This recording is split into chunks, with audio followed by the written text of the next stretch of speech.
deep in the forgotten forests of eastern Nigeria situated a village, a place untouched by time, hidden beneath thick trees and silence that felt watchful. For generations, the villagers worshipped a massive sacred python known as Mother Serpent. They believed she was their guardian spirit and the source of their prosperity. Crops grew well, rain came on time, and no wild animal dared enter their land. Every full moon, the villagers gathered at the ancient shrine, a stone altar wrapped in white cloth and bones. Offerings were made: yams, palm wine, and sometimes animals, but there was something they never spoke about. Children sometimes went missing, and the elders always said the same thing: Mother Serpent has taken what is hers. No one questioned it, until the outsiders came. One dry season, a team of government engineers arrived in the village. They came with machines, blueprints, and promises that a modern water project would bring clean water and development. The villagers were divided. The younger ones were excited, but the elders were afraid, because the construction site was near the python shrine.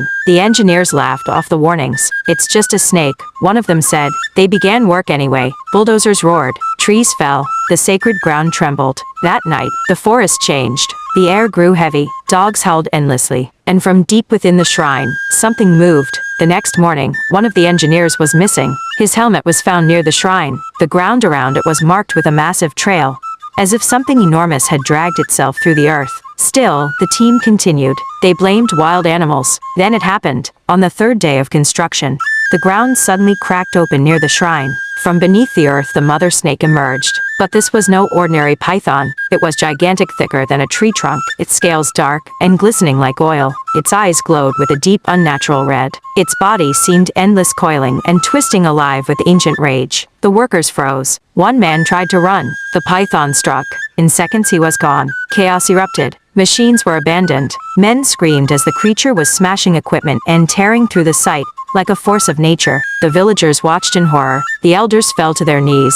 "We have angered her." But one young woman, Ada, stepped forward. She had lost her younger brother years ago, who was taken by the python, and now she understood. This was never a god. It was never a blessing. It was feeding. That night, Ada gathered the brave ones. They returned to the shrine with fire, weapons, and something stronger than fear. As the full moon rose, the python appeared again, drawn by the familiar ritual. But this time, there were no offerings. The battle was brutal. The creature was powerful and ancient and almost unstoppable. But fire burned its scales, and the villagers fought like people reclaiming their lives. By dawn, the shrine was destroyed. The forest was silent. The python was gone. The engineers never returned. The project was abandoned. But something else changed. The village no longer worshipped shadows. No more sacrifices. No more fear disguised as tradition. Yet sometimes late at night, when the wind moves through the trees, the villagers still hear it, a slow dot, heavy dragging sound, as if something ancient is still watching and waiting patiently. Subscribe, like, and share for more scary and horror stories. Thanks for watching.